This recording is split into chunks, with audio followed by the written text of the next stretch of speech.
Čo je to značka? Ak by si to mal povedať 6-ročnému dieťaťu.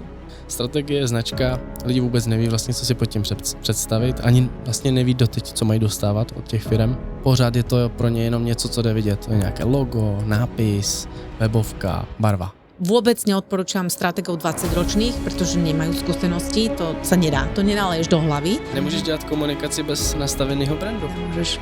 To je jak stavět barák bez základu a bez plánu. To nie je človek, to ChatGPT, že to je proste nejaký stroj, ktorý niečo, čo niekedy človek tam dal dávať dokopy.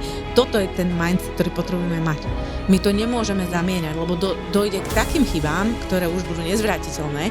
Vlastně ty malé e-commerce projekty bojujú, protože nemají tu značku vybudovanou. Keď sa bavíš ľuďmi z e-commerce, tak ti povedia, netreba však ani Alza nemá, hej? Keď o tom nebudeme hovoriť, my, strategovia, marketéri, brandiaci... Lidi budou dělat chyby, které budou stát spoustu peněz. Na tento diel podcastu som sa veľmi tešila. Mám tu pri sebe človeka, ktorý je veľmi podobne, ale však uvidíme, ja sa ho na to aj opýtam, zažratý do brand marketingu a nielen doňho, ako aj ja. A je to Jakub Kantor. Ahoj, Jakub. Ahoj. Som rada, že si prijal pozvanie. Děkuji za pozvání. A budeme rozoberať niečo, čo si myslíte možno na prvé počutie, že už preboha o tomto nehovorte, veď už všetci vedia. A to je brand alebo značka. Poviem vám pravdu. Obidvaja, keď sme si robili takú akože mini speech pred týmto podcastom, sme si vlastne povedali, že aj keď sa o tej značke tak strašne veľa hovorí a vy si môžete vygoogliť, alebo teda už sa dneska negoogli, už máme ChatGPT, alebo teda čokoľvek, čo používate, že čo to značka je, dovolím si tvrdiť, že keby sme sa to zase niekoho opýtali, tak zase nevie. A možno, keď aj vie definíciu a už nejak sa mu dostala do hlavy, že toto je značka, tak si vôbec neuvedomuje, že ju potrebuje budovať vo vlastnej firme. Pretože obchod to predčí, pretože ja neviem, finančný manažment to predčí, hocičo. A stále máme taký vnútorný pocit, že tá značka ešte nie je na tej ako keby mentálnej úrovni, kde by mala byť. Takže Jakub, otázka. Čo je to značka? A teraz máš pár sekúnd na zamyslenie. Ak by si to mal povedať 6-ročnému dieťaťu. Jo, tak to já jsem měl připravenou lepší teda odpověď. No, ale... pro podnikatele.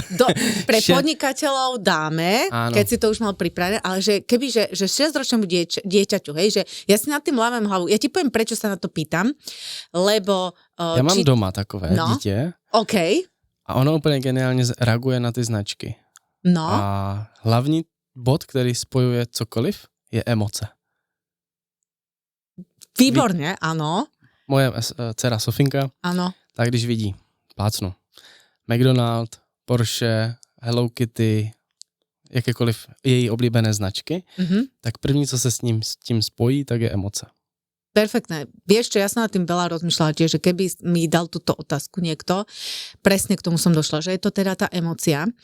A ešte som to prirovnala k tomu, že 6-ročné dieťa, že akú značku má vlastne v hlave, hej, aby si mu to najviac vysvetlil. Tak ak má teda mamu, tak je to mama. Lebo presne vie, ako vonia, ako rozpráva, ako sa k nemu správa, aký má s ňou vzťah, či cíti pri nej bezpečie, dôveru. A toto všetko dokáže mať aj teda naša značka. Hej, a že tá emócia. No. A tam se vlastně rozvíjí ta emoce, že když si na tom místě to dítě udělá tu vzpomínku, nebo to emoční spojení, tak si to vlastně s tím spojí. To znamená, to je to místo, kde chodím s babičkou. Tam je mi dobře a jezdíme tam jednou za čas pro odměnu, nebo za odměnu. Čiže má to s tou odměnou. No. Ano. Tak stejně vlastně, když se jedeme na projížďky s Poršákem, tak to je pro ní vlastně ten pocit, nebo ta chvilka se mnou, to, že si to jdem spolu užít, jdem si pustit písničky, stáhnem si střechu, to je pro ní to Porsche. A pro ní to není ten, že to stojí hodně a že to je sporťák. Áno. Pro ně je to tá emoce, čistá emoce. A teraz mi vysvetli, čo je na tom nepochopiteľné. Lebo ja neviem, jak to ty vnímaš, prečo tomu nerozumieš? Tam je problém v tom, že majitelé se v tom zamotávají, nebo majitelé firm se v tom zamotávají, někdy i samotní marketéři. Pořád je to pro ně jenom něco, co jde vidět. To je nějaké logo, nápis, webovka, barva. Ale tam je strašně důležitý, že když ti majitelé si uvědomí, že to je jejich hlavní biznisové aktivum, Áno, proto, aby vlastně je ty lidi pochopili, áno. aby jim byli blíž a aby věděli, kdy si je mají koupit, tak tam se spustí ta alfa omega toho, že vlastně to je celá Áno, ta že, emoce. že mám tu emociu. Dobre. Mám to emoční spojení s tou značkou. A to je něco, co vlastně jako ten běžný člověk nechce chápat, protože to chce chápat v rovině, tady máme logo, tady máme brandbook, tady máme webovku a takové máme barvy. Uh-huh. A my máme hotový brand.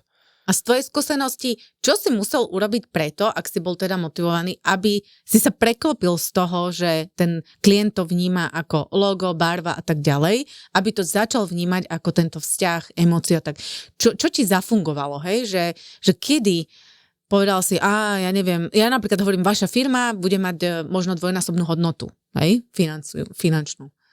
Jasně, to si myslím, že je správná cesta, protože ten brand je, jak jsem říkal, to aktivum té firmy, ano. takže ji dostane úplně někam jinam. Ano. Tak stejně jasně, když to je akciovka, tak vyroste úplně někam jinam. Ale to hlavní, jako za mě třeba, mě hodně pomáhají a to, že vzdělávám ty klienty, to, že mám ten svůj podcast ano. a to, že oni si to vlastně nacítí. A já to říkám pořád, není nic lepšího, než když si tě doma pustí večer v prime timeu na hodinu na obrazovce. Tam si nacítí celou emoci, jaký jsi, jak se chováš, co děláš, jak tu práci jako vlastně vytváříš. A tam se vzniká zase emoční spojení, další den zavolaj, hele, viděl jsem podcast, chci řešit tohle, trápí mě. A oni to neumí říct, že to je brand architektura, nebo že to je, nevím, branding jejich firmy, nebo že to je employer branding, tak to už vůbec nikdo neumí říct, že samozřejmě. Takže tam je třeba jít po těch zkratkách, kdy ten klient to vlastně jako chytá za ty, dá se říct, dílčí vazby a on ví, že je trápí špatný logo. Ale oni už vlastně neví, co je zatím. Znamená, oni otevřou tu oponu a teď vidí celý ten cirkus, že vlastně jako to musí začít fungovat. A to je, si myslím, že takové to zjištění tam začíná, to je ten brand. A to často se nám to děje na těch workshopech, kdy my ukazujeme první slide, co všecko obnáší vlastně na one pageru celá ta firma a to je ten brand.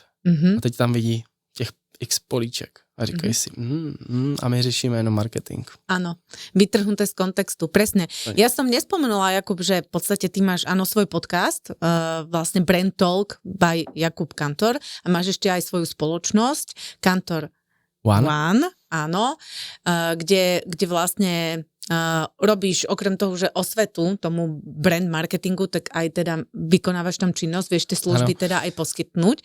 Takže to je aby naše bolo hlavní činnosť. Úplne jasné, ale zároveň ja ťa vnímam teda aj ako osobnú značku veľmi silne. Čiže, alebo takto som sa ja s tebou stretla, poviem to rovno. Že Pojďme to říct upřímně, já mám mnohem silnější značku, než je naše firemní značka. Než je firemná značka. A je to asi i tím, že jsem ji budoval déle.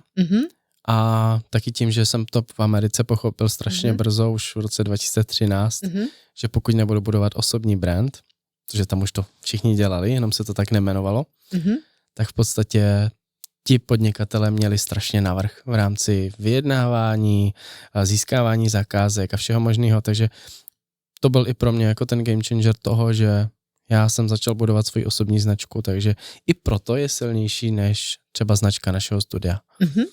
Dobre, a prečo si bol v tej Amerike v tom 2013? Mi natíska otázka, hej, lebo... Dobře, tak jenom tak jako, že v rychlosti, já jsem dělal tehda nemovitosti, do toho už jsem měl samozřejmě i další projekty, ale my jsme prodávali nemovitosti na Miami a já už jsem v té době tehda dělal design a říkal jsem tomu, že dělám branding a tam mě v jedné firmě přivedli vlastně jako k té pravdě, kdy já jim ukazuju vizuální identitu a oni říkají, to není branding. A teď, OK, pauza, ticho, já říkám, dobrý, tak jsem nepochodil. Já říkám, tak zeptám se, a co je teda ten branding, jak vy to vnímáte? A tam byl velmi vzdělaný člověk. A ukázal mi vlastně, co to všechno obnáší. Jak moc to vlastně zapadá do biznisu, jak to musíš propojit, jak ten marketing je jenom dílčí část a že branding vlastně není jenom o tom vizuálu. Ano. A tam já jsem říkal, a to já miluju ten biznis, já miluju to vyjednávání, to řešení, strategie, ale vlastně mi to dává v té kreativě ten pocit toho, že OK, pojďme to udělat ještě líp.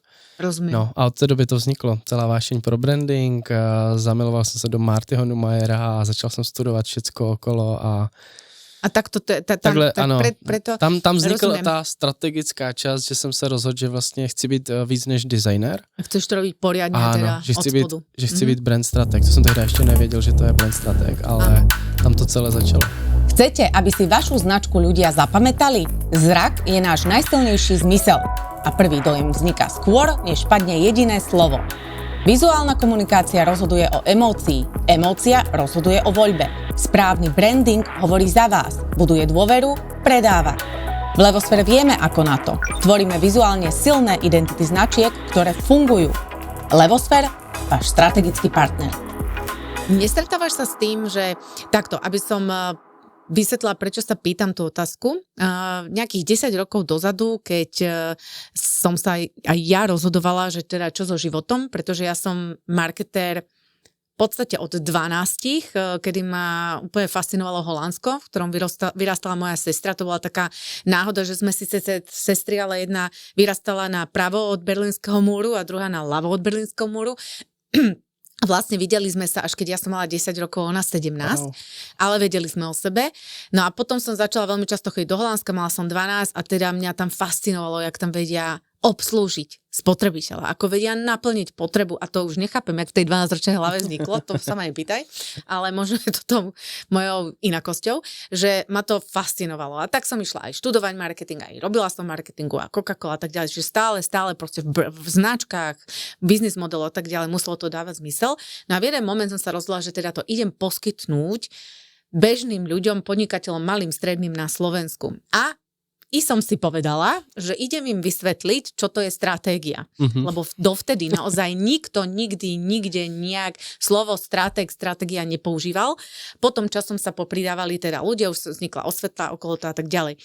Nestretávaš sa s tým, že tomu nerozumejú? Že prečo si ty brand stratég ešte v angličtine? To mi rovno povedať, nevieš, čo mi to po slovensky? Ja hovorím, no dobre, tak ja som ten človek, ktorý sa zaoberá vedou okolo značky a dokáže vám to vyskladať celé komplexne na to, aby vám to fungovalo. Hej, takže potrebujem akože 3 vety. Ako to robíš ty? Ako vysvetlíš, čo to je stratég? A ešte brand stratég. To vysvětluju tak, aby to fakt jako pochopil každý. No. Zabývám se rozvojem, nebo strategickým rozvojem té firmy. Áno. A tam už jim to jako doklapává, že to nebude jenom o barvičkách. Okay. A že půjdem po biznise, že půjdem po číslech, že půjdem po tom, jak celou tu věc nastavit. Dobré. A protože vlastně brand strateg je strašně složitý na vysvětlení pro lidi. Je. Jo, protože značka, jasně, strategie, značka, lidi vůbec neví vlastně, co si pod tím představit, ani vlastně neví doteď, co mají dostávat od těch firem. Takže vidím to dennodenně. Sme na tej istej strane barikady, áno, ale to treba vysvetľovať, to je veľmi dôležité. Je to velmi důležité a proto vesměs jako snažím se těm lidem vysvětlit, že OK, půjdem po biznisu a ten brand, to je to něco, co vlastně vás požene dopředu a bude vám to dalších 10 let generovat prostě ty zisky. Ale když to zaspíte, tak jste ztratili celé momentum. To, co oni budovali 5 let, tak vlastně tady vystřelí nějaká, nevím, mladá značka, prostě skvěle nabušená, dobrý marketing, dobrá komunikace, správně všechno nastavené a dokáže vlastně během roka přejet. Áno. A to se děje. Dobre, a teda spomenul si aj to, že na tom trhu sa už tá stratégia zamieňa s kadečím iným, takže poďme si to vymedziť. Stratégia nie je komunikácia. Ano. Hej? Strategie není komunikace a mám teď poslední dobu často takový požadavek, že by chtěli strategickou komunikaci. Výborne. Umíte to? Jasné všetko, čo? Povyťahujem takto. Strategická komunikace, no. Čím víc je to slovo zneužívané, tím je to horší vlastně v rámci toho umět lidem ukázat jednoduše, o co tady jde. Ešte ja som sa zasmiela, skočím ti do reči, ale musím ti na to, že strategická komunikácia, tak ja som si začala všímať, že normálne do korporátov už nehľadajú brand manažerov, oni už hľadajú strategických brand manažerov. Skoro som nevedela, čo mám na to povedať. To je čo za človeka, že strategický brand manager. Brand manager manažuje značku dennodenne, daily business, hej? A strategický brand manager to on akože... Ten manažuje toho manažera. Aha, a to nebol predtým group manager? Akože, tak to bude. Podle mě to tak bude, no. Takže prepáč, skočila som ti do reči. Ne, to slovo je prostě zneužívané strašně moc a teď strategická komunikace dostává vlastně nějaký nový vibe. Že v podstatě, protože všichni dělají AI a teď do toho přichází lidi a teď jako několik poptávek prostě je strategická komunikace. Já říkám, tak to je komunikace, která je postavena na té jako brandové strategii. No presne tak. OK, let's go, hotovo, 20. Sú to akože... Nemůžeš dělat komunikaci bez nastaveného brandu. Nemôžeš. To je jak stavět barák bez základu a bez plánu. Súhlasím, ale bez tak je strašne veľa ponúk na aj českom trhu, lebo viem o tom, kde toho klienta presvedčia, že tieto quick win a tieto quick fix, to znamená, na čo budeme túto mesiac strácať tým, že budeme niečo nastavovať, čo bude strašne veľa papierov, to milujem, že to je proste, dostanete stratégiu na 30 strán, na čo vám to je, vám stačí jedna A4, hovorím, áno, stačí A4, ale na konci výcuc, aby som vedel s čím pracovať, ale kým sa k tomu dopracujem, tak potrebujem nejaké zdroje, nejaký čas, niečo, asi to nevymyslím, alebo teda asi to ani ty tak nerobíš, že si sadneš a severný vietor, tuto takýto pán, ryšavý, toto bude stratégia, hej? Či? Ale znám lidi, kteří to tak dělají. Milujem. Jsou i v Česku, jsou i na Slovensku, znám. Sú. A teda prikláňaš sa k tej verzii, že má to mať nejakú architektúru, má to mať nejakú postupnosť, hej? Tak povedz, jak to robíš ty. Jako za mě, pokud ty vstupy nemá člověk, a teď se bavíme, že majitel vždycky, vstupy, co chcete? GAčka, čísla z GAček, říkám, super, tak začali jsme aspoň tímhle, Dobre. Aspoň víme. Jo, ale pokud vlastně nemají připravený data, marže, tržby, jak firma funguje, celý ten follow-up toho biznisu a ty nedokážeš zanalizovat bod po bodu, co všechno je třeba vlastně nastavit, tak řešit brand jakože přesně takhle, jakože přijdou tyhle lidi a řeknou, no to dáme, prostě tady ChatGPT nám vyhodí. Na základě 5 vět jim vyhodí vlastně něco, co platí na 100 firem. Jo, a ta firma, teď já nevím, říkejme tomu esence, symbol, jádro, cokoliv, ta firma to má v sobě. A ty přesně pokud neuděláš průzkumy na zákaznících, pokud neprojdeš data, nenastavíš dobře marže, nepodíváš se na to, jak vlastně ten majitel funguje, nebo ta vlastnická struktura, jak funguje, tak ty vlastně jako potřebuješ mít těch 30 stran předtím, aby si v podstatě začala, to je jak když vaříme jídlo. No. To je jednoduché. Vy potřebujete si nakoupit suroviny a podle těch surovin uvaříte nejlepší jídlo, které dochutíte podle vlastního chutí, vlastního jazyka. Tak, přesně. No. A to je přesně to, co ten brand strateg tam dělá, nebo to je ta naše práce, co my tam děláme. My v podstatě máme na stole suroviny a ty teď potřebuješ z toho uvařit to nejlepší jídlo. Ano. A potřebuješ tam přesně dát něco, co si pak ti lidi řeknou, jo, a to je to ono. Ano. A to je to emoční spojení. To je to finále, to je ten náš zlatý grál, to je ta brand strategie, která je vlastně aktivovaná přes těch x stran do jedné stránky a potom použitelná na komunikaci, na vizuál, na web. Áno. Absolútne sa stotožňujem s týmto, pretože tým asi, že robíme to isté, tak máme ako podobné myšlienky a je podobné problémy, s ktorými sa boríme. No a tak ja sa teď zeptám tebe, ať tady nejsi jenom tak jakože střílíš na mě. Jaký máš zkušenosti teď s novýma strategiema z ChatGPT, Gemini a Claude, když vlastně přicházejí takové strategie, které jsou jako ready-made a takhle vlastně dostaneš je na stůl.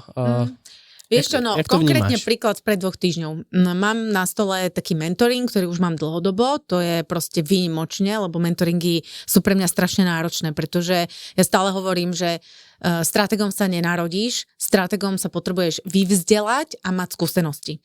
Vôbec neodporúčam stratégov 20-ročných, pretože nemajú skúsenosti, to sa nedá, to nenaleješ do hlavy.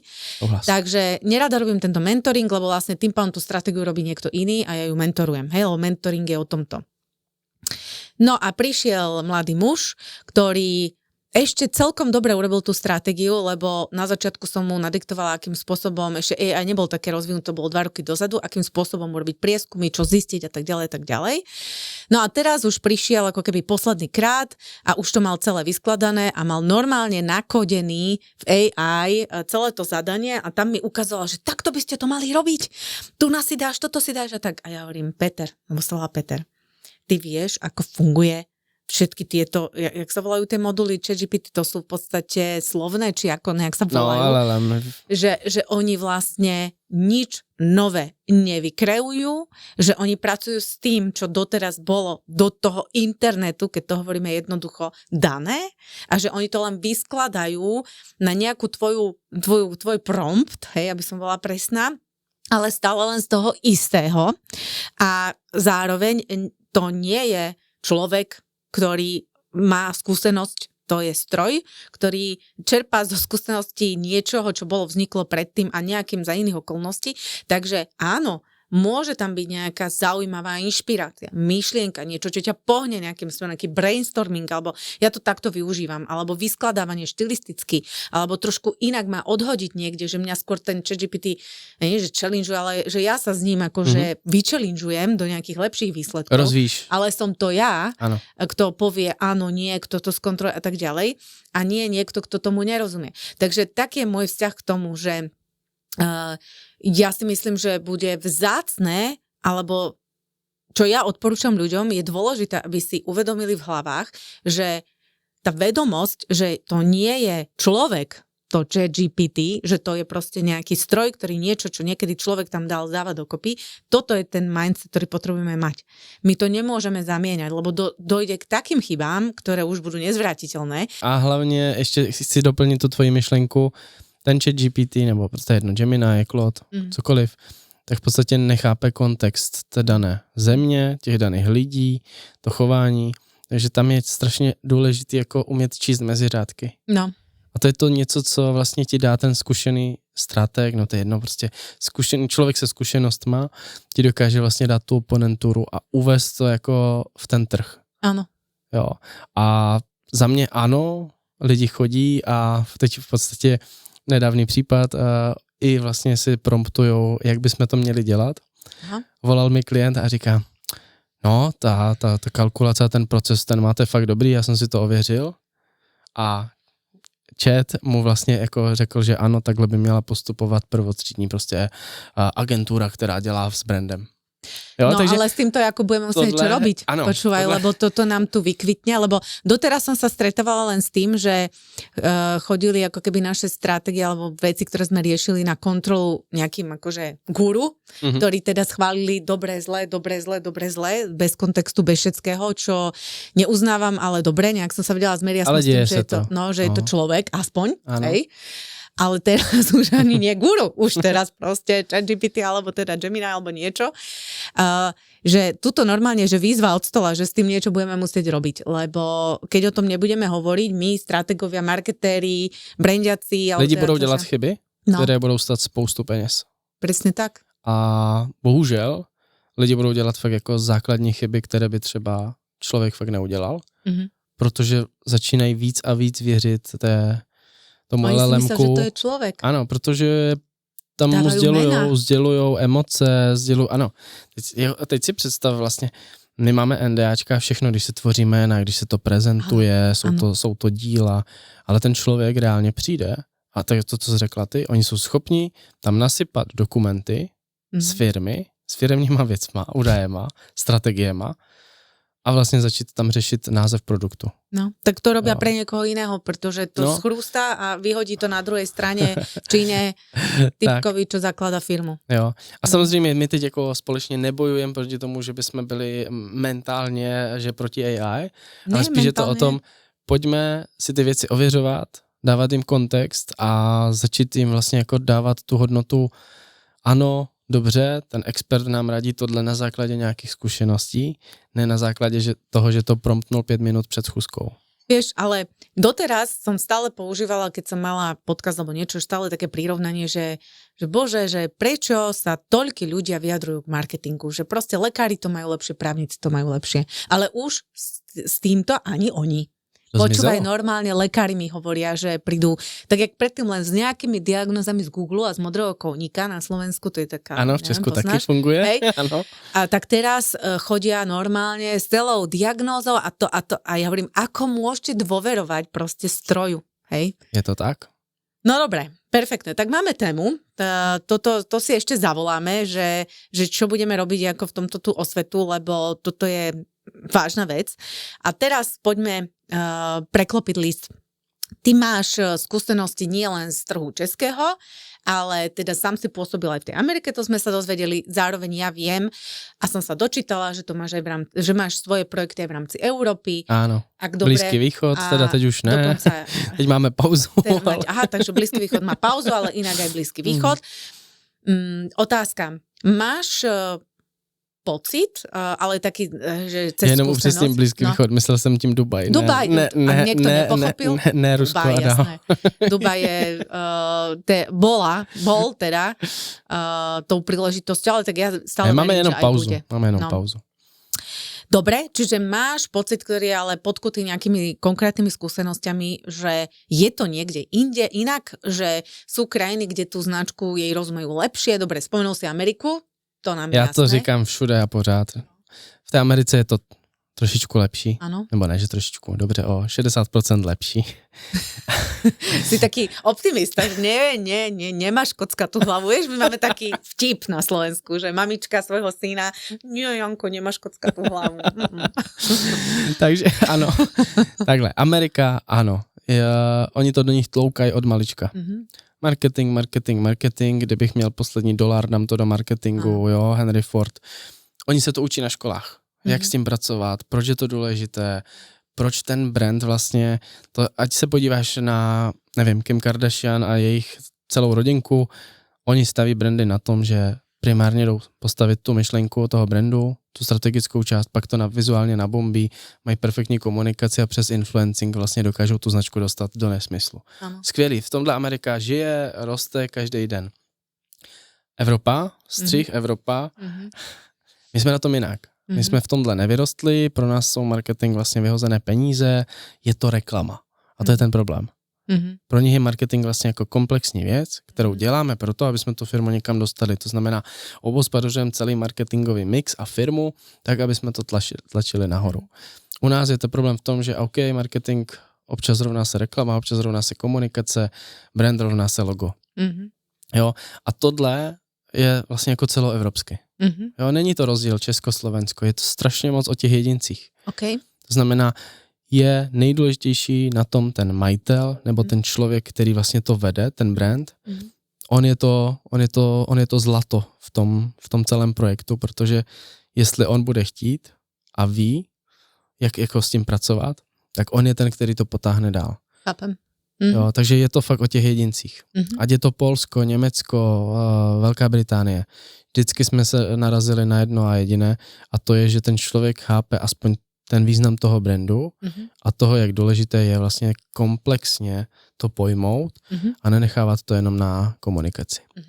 Dobre, čiže nebadáš tam nejaký akože dramatický rozdiel, že ja neviem, aspoň možno tá západná Európa, alebo že ja hovorím stále o tom Holandsku, Švajčiarsku, lebo tam chodievam ako človek za tou mojou sestrou, ktorá teda bola tiež marketér, ale už teraz je v logistike, že... Není západní Evropa jako západní Evropa, třeba když si vezmeš Španělsko, no, tak to tam je takové to je jako... Španielsko, vieš, to nepotrebujem zase ako komplexné, to je strašne náročné slovo. Jo, halo, nemám čas na také. Tak když se podíváš, tak ano, tady jsou krásné státy, Holandsko, okay. Itálie. Aj tá Škandinávia celkom... Ano. Niektoré. Jo, jako, takže vlastně je to spíš takový výběr z hroznu z té Evropy. Jo, že třeba to Portugalsko, Španělsko, oni v tomhle nejedou. Jim to je pro ně je spíš tá komunikácia. Niekedy to je, ale to zase nesúvisí s tou Amerikou, že tieto veľké trhy, lebo aj Španielsko, aj v podstate aj Taliansko, aj Portugalsko sú tak veľké trhy, že tam akože sa hovorí, že aj v Amerike, že stačilo niečo vyvinúť a si bohatý, lebo je toľko ľudí, čo sa chytí, že to máš, čo u nás až tak neplatí, ani na Slovensku, ani v Čechách. Tu sa fakt musíš veľmi, veľmi obracať, lebo nemáš taký veľký trh. Áno. A zase expandovať, to je tam zase tá jazyková bariéra, niekedy mentálna bariéra a niekedy len ja mám bariéru ako majiteľ. Hej, čiže ako by som to, že možno to tak, nie že nepotrebujú, ale tam možno ani nepotrebujú. Vieš, že nad tým rozmýšľať. Či? Nepotřebujou. No já to říkám pořád, jakoby ten brand, my jsme to řekli na začátku, ta emoce je všude. A ty pokud máš dobrou emoci, tady z pána, co má svůj kiosek se zeleninou, tak ty k němu budeš chodit, protože mu věříš, že to je čerstvé, že to je dobré, že on se stará o ten obchod. Pořád je tam ta emoce. Tam ten brand někde vzadu je, ale spojili jsme si ho s daným člověkem, s komunikací jeho, případně s jeho profilem. To je právě to, co některým stačí. Dokážu na tom vybudovat vlastně pěkný biznis. Áno, ale zároveň a platí, alebo teda s čím sa na trhu strašne často stretávam a je pravda, že hlavne v e-commerce, to by sme mohli rozobrať, kde takisto panuje ten názor, že tá značka nie je podstatná, je podstatná penetrácia, hej, a tá je vlastne všade podstatná, však už niektoré značky teraz na tom hučia. Takže týmto pozdravujem všetkých, ktorí si myslia, že stačí teda distribúcia alebo penetrácia. Že vrátim sa späť k e-commerce, že tam, áno, penetrácia je dôležitá, aby o mne vedeli, aby som mala znalosť a tak ďalej. A to sú aj české, napríklad Alza, hej, tá sa hrdí tým, že ona nemá značku, nemá positioning, čo nie je pravda, ale teda sa tak tvári. Ja zase jakože tím, že jsem byl hodně v kontaktu prostě s lidma, jako že z Alzy a tohle. Tak mají positioning teda? Ano, mají, když oni mají svoji vizi, misi, všecko, oni to mají na webu. Tak si nám to povedal. A hlavně jako brandově, ano, jejich primární jako tlak bude na tu akvizici, na to tlačit to, ale oni si ten brand vybudovali za ty roky. No vidíš, tak to je nejaké nedorozumenie. A to je ono. Lebo keď sa bavíš ľuďmi z e-commerce, tak ti povedia, netreba, však ani Alza nemá, hej? Ale... No jasně, a to je to nepochopení toho brandu, jako komplexního. A já jsem se zasmal, když si řekla, že oni nepotřebují brand v e-commerce a vlastně tento rok, vlastně ty malé e-commerce projekty bojujou, protože nemají tu značku vybudovanou, nemají to silné spojení s těma lidma, nemají žádnou vlastně emoční zkratku k sobě, to znamená, já nevím, pomyslím, že chci jít nakoupit, teď nevím, drogerii třeba. Kam by si šla koupit drogerii, jo? Já vím, přesně kam. No, protože máš nějakou svoji značku v hlavě, budeš tam mít 2, 3, možná, ale budeš vědět přesně kam.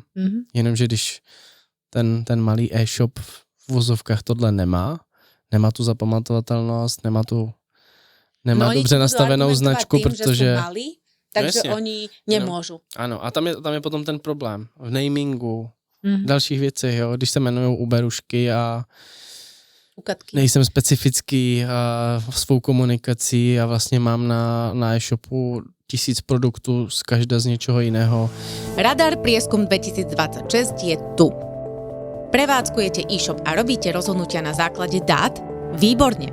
Avšak väčšina dát, ktoré máte k dispozícii, je o vašom vlastnom biznise. Teraz máte šancu zistiť stav slovenského e-commerce v Radare, prieskume slovenského e-commerce, ktorý premieňa individuálne dáta e-shopov na benchmark trhu. Zistite, kde stojíte práve vy, kde vyhrávate a kde strácate. Stačí, ak prieskum vyplníte, link nájdete dole v popise, na sociálnych sieťach, webe a v newsletteri od Levosphere a partnerov prieskumu ShopTet, Creative Sites a BlueWeb. Ak sa doňho zapojíte, automaticky získavate 30% zľavu na vstupenku na konferenciu Amsterdam, prípadne môžete vyhrať jeden z 20 voľných vstupov, ale čo je vaša najväčšia výhra, dostanete dáta. Budete mať informácie o slovenskom e-commerce a budete vedieť zhodnotiť, kde v tom celom sa nachádzate vy. Vyplňte dotazník a zistíte, kam smerujete. Krásný příklad, já jsem měl takový e-shop. Ty, hej? Ano, já sám majitel jsem byl, kdysi, ještě než jsem začal dělat v marketingu.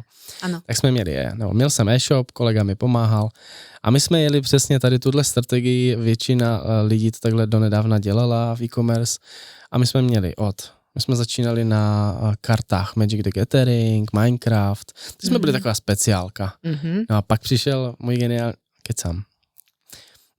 můj geniální nápad a začali jsme přidávat záhradní nábytek, spodní prádlo. Jo. Okay. My jsme byli najednou Alza. Okay. A tam to vzniklo. Jak to chceš komunikovat? že prodáváš sedací vaky, hrací karty, spodní prádlo. No. My jsme najednou měli brutální sklad, najednou jsme prostě přicházeli objednávky, jo, tady spodní prádlo, tady sedací vák, tohle. A najednou jsme si říkali, OK, tak tohle komunikujeme špatně, tohle s tím, tohle nefunguje.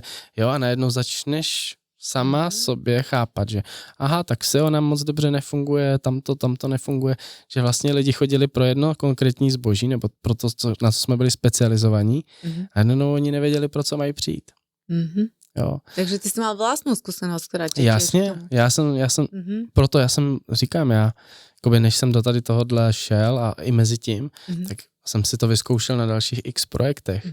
To znamená, ať už se ty projekty prodávaly, nebo ať jsme dělali v zahraničí.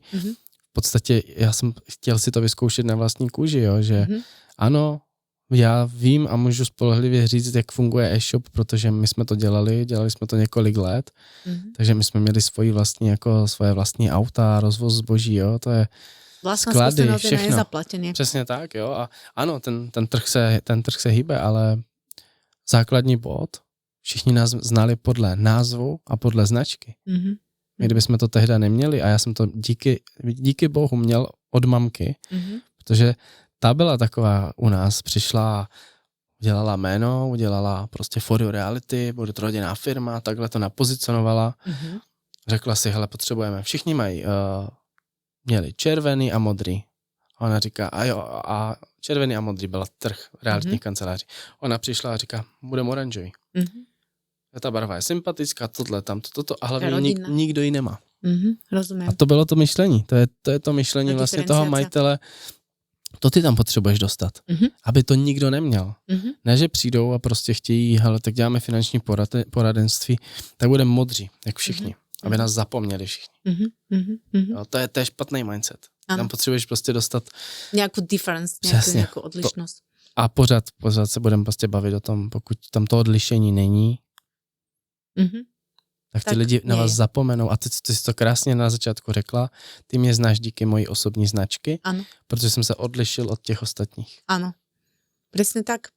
No dobre, to znamená, že dozvedeli sme sa, že máš nejakú, a to ma priviedlo, že máš vlastnú skúsenosť, to ma priviedlo aj k tomu, že keď obhajujeme tú ten náš, čo by sme mohli povedať, expertízu, hej, alebo náš segment, ktorom my pôsobíme, ktorý rozvíjame, obidvaja sa venujeme aj osvete, čiže je pre nás dôležité, aby keď to aj ľudia dostávajú tú službu od iných dodávateľov, v tom najlepšom slova zmysle, aby bola správna a aby teda to nám nekazilo, ten náš vlastný positioning tej stratégie, tak súhlasíš so mnou, keď poviem, že človek, ktorý robí takúto brand stratégiu alebo business marketing stratégiu, alebo teda niečo, čo je komplexné, a vlastne má výstupom je toho, že splním niekoľko cieľov naraz, takže by mal byť človek, ktorý má skúsenosť, ktorý to má odžité, ktorý proste už niečo dokázal, alebo aj keď nedokázal, tak aspoň povie, čo robil a podobne, a že je to veľmi vzdialené od kreatívy, ktorú v tom najlepšom slova zmysle ponúkajú v agentúrach, však nech ponúkajú, to je dôležité, a kreatíva je fantastická vec,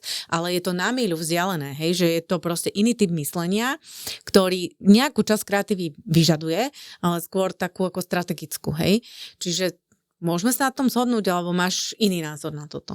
No, kdybych měl jiný názor, tak za prvé bych šel sám proti sobě a proti tomu, co hlásám. Za mě, pokud ten člověk má, a nechci nikoho prostě se dotknout, ale pokud má 20 let a bude říkat, že nastaví nejlepší brand strategii, nevěřím. Rovnakom. A teraz vznikajú, vieš, na sociálnych sieťach, na Instagram, toto všetko. Je toho hodně a jakoby bude toho ještě víc, si myslím, že díky té AI, protože vlastně ta validace toho, že ta strategie je správná, tak to AI mi to řekne, že to je správný. Ale uvést tu strategickou část do toho života, do té firmy a donést jim vlastně doručit to, že jim ta firma naroste na 2násobek, na 3násobek, nebo že za rok budou připraveni na kompletní expanzi do X zemí. Tohle jim tyhle lidi nedají. Jo, a takže za mě je strašně důležité, aby, když si najímám brand stratega a architekta, whatever, aby měl zkušenost, abych viděl jako výsledky a klidně to, co řešíme my každodenně, já říkám, zavolejte si do téhle firmy, ať vidíte, že to není jenom na slajdu, oni vám sami řeknou. co jsme s něma za těch 5 let udělali. Protože třeba naše spolupráce jsou všechny vesměs dlouhodobé. Jo, to prostě strategii neuvaříš za týden a za 3 týdny vlastně už to nemá ten efekt. To je prostě long run. Ano. A ano, ten krátký běh, ten sprint se koná na těch vlastně exekucích, na těch věcích, které děláš proto, aby v podstatě jako ten biznis získal na té hodnotě do času budoucího. Ano. To znamená, ano, za 5 let budete přesně tam, ale pojďte se držet té kuchařky. Ty nemůžeš vařit guláš a najednou tam začneš dávat prostě bez masa ho uděláš třeba. Ano. A řekneš, ale to bude dobré. Dáme tam mrkev. No, jo? A teď ať si to ti lidi představí na té hospodě.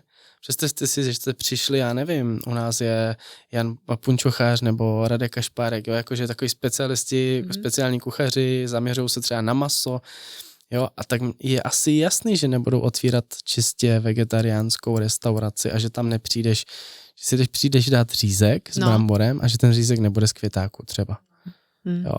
Jako ty očekávání, ta značka musí doručovat to, co ti lidi očekávají, to znamená splňujte očekávání, nastavte si prostě emoční propojení, ať ten slogan se propojí s tím, nebo to místo, ať je skvělý, ale a to stejný, jo, že no tak dobrý, to je jenom e-shop, jo, ale to není jenom e-shop, ty tam potřebuješ dostat nějaký pocit, proč jdu na to Notino, proč jdu na, někteří jdou na Rossmana, někteří jdou na Tetu, někde tam mají ten svůj brand, a je tam nějaký jako akcelerátor toho, proč jdu zrovna za tebou. Áno. My tu veľa hovoríme o tej emocii, však vlastne úplne od začiatku, keď sme povedali, že A tá emoce vám vydělává peníze jenom, mimo iné. Presne. A tam mierí aj tá otázka, že v podstate upratané v tej metodológii je to tak, že má tá značka mať vždy nejaké emočné parametre a má mať nejaké racionálne parametre. Že ja často vysvetľujem, že vy tie racionálne máte ešte aj celkom zvládnuté, veľmi často to majú aj dobrý insight, že keď je niečo na trhu chýba. Teraz napríklad vznikli u nás, sú tak viacej počuť niektoré značky, ktoré riešia dostupnosť lekárskych služieb, že teda odsedíme si to namiesto vás, hej, a že máte odborníkov hneď a záraz a tak a tým pádom majú tam racionálny benefit, lebo racionálne mám problém sa dostať k lekárovi, táto značka mi to rieši, mám k nej veľmi blízko, idem, chňapnem a platím si nejakú službu na pol roka, na rok. Ale hovorím aj to B, to nestačí. Nestačí racionálny benefit. Potrebujem teda tú emóciu, okolo ktorej stále sa točíme tu. A tá otázka znie, pociťuješ to aj ty v tej praxi, že sa spoľahnú na tie racionálne benefity a hovoria, veď my máme značku, veď my toto hovoríme, tak my máme značku, že čo, jaký mám tam dávať, akože emočný, čo tam, hej? Tohle je asi jakoby ten největší, největší. Je to problém tohodle, toho marketingu celého, že máme racionální benefity, ale už neuvažujeme nad tím, tak jak nad tím uvažoval třeba Steve Jobs. No. On jim neříkal, že můžeš si stáhnout, já nevím, prostě všechny CDčka, tohle, prostě řekl ti, hele, 3 miliony skladeb v tvojí kapse. Hej. Jo, a najednou říká, můžu poslouchat, co chci a kdy chci. No. Jo, a to je ono, to je ta emoce, tam si to spojíš. Hezký design. Jo. Máš příjemný pocit, jenom vlastně Apple nadizajnoval to otvírání toho boxu, dizajnoval půl roku. Aby to udělal ten krásný zvuk, kolik vzduchu do toho pustit. Že to musí být soft touch. Jo, a to je přesně ono. No. To je ta emoce, co si ten člověk spojí při tom nákupu s tou značkou. A to znamená, ano, pak jsou tam nějaké ty praktické benefity typu ovladatelnost, funkčnost, UI, prostě prostředí grafické a všecko, jak se dá ovládat, ale ten nákup začíná někde jinde. Ten začíná, ano, plácnu. Ano, mami, já chci iPhone, protože proč? No. A tam to začíná. Lebo to tak cítím. Lebo to tak cítím. Alebo filujem. A nebo má to ta komunita a vlastně natolik ta komunita je důležitá pro tebe, že ty tam chceš patřit, tak si tam najednou patříš. Jo? To je stejný vlastně, jako bych to mohl popsat na sebe. Koupíš si auto specifické značky a najednou máš kolem sebe úplně jinou komunitu lidí, protože vlastně jako najednou patříš mezi ně a v životě bys je bez té značky jako nepoznala. Tam sa asi nedostala. Ano. Jo, a přesně o tom to je. A to jsou vždycky nějaké ty benefity, že třeba já jsem o tom nevěděl, že když si člověk koupí prostě takové auto, že dostane ještě takový bonus k tomu, No. že dostane k tomu super lidi. A teď nic jako, není to reklama, ani placená spolupráce. Ty máš také auto, hej? Já jsem si koupil Porsche a okay. zjistil jsem, že vlastně jako ta komunita těch lidí, a teď zdravím do Porsche Praha a všechny známe, jak jsou perfektní ti lidi, senzační, dokázal člověk najednou získal komunitu lidí, s kterými se může bavit fakt o čemkoliv, propojovat se, ať už nepracovně, pracovně, jo, a najednou fakt jako člověk to získává až s tou značkou. A to je to, že vlastně já jako člověk zvenku nemám to, jak zjistit, že to tam je. Chápem. Áno, je to tak. Dobre, a teraz poďme, že od krásnych vecí do takých hnusných. Napríklad, že hutnícky priemysel, hej? Čiže predávame, ja neviem, ložiska, alebo predávame koľajnice, alebo vytvárame železné plechy a je to B2B, tvrdé B2B, chlap s chlapom vyjednávajú prie kosticky a tam začne hádzať oné frázy, hej? A povedia ti, a na čo ste mi tu vy, pani Kacera? Na aké emócie? Hej, že čo budeme tu, ako jaké emócie? Chlap s chlapom? Hej, jak toto vnímaš? Já už jsem to kdysi dávno říkal. Protože tím, že já jsem v podstatě žiju v Třinci, jsme hutnické město. OK, to jsem nevěděla, to je náhoda. Oceláři Třinec, jo, nebo prostě oceláři Třinec a prostě ta huť tam je ve velkém zastoupena, takže jsem si střihnul i tyhle různé spolupráce. A tam je to přesně o tom, že ano, ta síla té značky je jedna věc, samozřejmě teď jsem si zapomněl, jakože třinecké ocelárny jsou jako prostě obrovský brand, vyvážejí do celého světa jedno z druhým. Ale pak tam samozřejmě jsou ty procesy a ty věci okolo. To je vlastně to, co my jsme si říkali na začátku. Ty to potřebuješ probrat, rozebrat v té strategii, aby si dokázala teda, a teď co se zlepší tím, že budou mít lepší brand, nebo silnější brand, nebo lepší komunikaci. No zjistí se, nebo zlepší se s tím vlastně ten biznis. Protože najednou třeba obchodníci umí lépe navolávat, umí lépe dělat obchod, umí tu složitou věc říct lépe, jednodušeji. Jasně, kde se hraje na cenu, což jsme měli třeba, nevím, firmy, která vozila chemikálie a takové věci. A zase to bylo o tom doručit. To znamená, úplně jsme šli z druhé strany. Měli jsme skvělej, perfektní infrastrukturu, skvělej systém, který vlastně žádná ta konkurence neměla. A tím, že jsme to uměli komunikovat, že jsme uměli propojovat ty další dílčí části, které vlastně na ty 1 a 4 teda nejsou, jsou někde v pozadí. Že? No, ale to vyťahneš někomu. A to je ono. A teď najednou chodí a říkají, jo, ta Covera, to je dobrá firma. A vlastně vyváží do celého světa, firma z Třince. Jo, a to je přesně ono. To je to, že oni si budou ten brand, budou si to jméno, do toho ty majitele si budou to jméno, jo, v podstatě ano, dělají si i osobní značku, protože dneska je to důležité. A je to o něčem jiném, když já volám se značky, která má nějaké povědomí, když budu volat do Levosfér a budu vědět, že zatím někdo je, ten člověk. Úplně jiný pocit. Tak mám úplně jiný pocit, než když mi bude volat někdo z no-name agentury XY, a řekne ti, no dobrý den, my jsme vám chtěli nabídnout tady social media zprávu. A si řekneš, aha, jo. Ale když mi bude volat někdo z Levosfér, třeba ty, viděl jsem tě už několikrát na videu, mám povědomí, znám vás, občas se setkáme i v cenových nabídkách, tak já vím, že mi volá profík, který ví, co dělá a ví, kolik to stojí. Je to úplně něčem jiným. To je ten zásadní jakoby i pro to B2Bčko. My, když se řeknu takhle, jako děláme často B2Bčko. Ano, v podstate aj my, no. Hej, že ono tom B2C to častokrát skončí teda hlavne v tých agentúrach, hej, že oni idú radšej oni chtějí tu kreativní komunikaci. Strategickou, ano. Že tam je, ale pořád je to tady, je ten mezník mezi náma, si myslím, že velký. Je velký rozdíl dostat jako strategii firmy pro rozvoj celé firmy. Áno. Versus tady dostanu banéry kreativní. Tak. A to je všecko. To je taktika, hej, to je prostě nějaká od do. Jakub čas pokročil, ale jakože super, jsme se pokecali. Se budeme muset vidět ještě jednou, já to tak vidím, že to budeme. Já si myslím, že se příště vidíme v Brandtalku u mě. Jej, fakt, ďakujem krásně. Tak fakt ďakujem, až si ma dojal. Sa mi nestáva často. Jeden. No, to mám radost. No dobre, tak nádych, výdych. Ďakujem, fakt sa úprimne veľmi teším. Prídem rada. A teda, tak si slúbme, že teda budeme robiť tú osvetu, aby teda klienti, nielen tí naši, ale aj tých iných ľudí, ktorí poskytujú tieto služby, naozaj vedeli, že AI nie je riešenie a teda, že má to svoje pravidlá a že fakt to môže veľmi pekne fungovať. Takže ešte raz veľmi pekne ďakujem, že si prišiel. Já děkuju moc a jenom jestli bych mohl vzkázat divákům, tak nehledejte zkratky, ale hledejte komplexní řešení.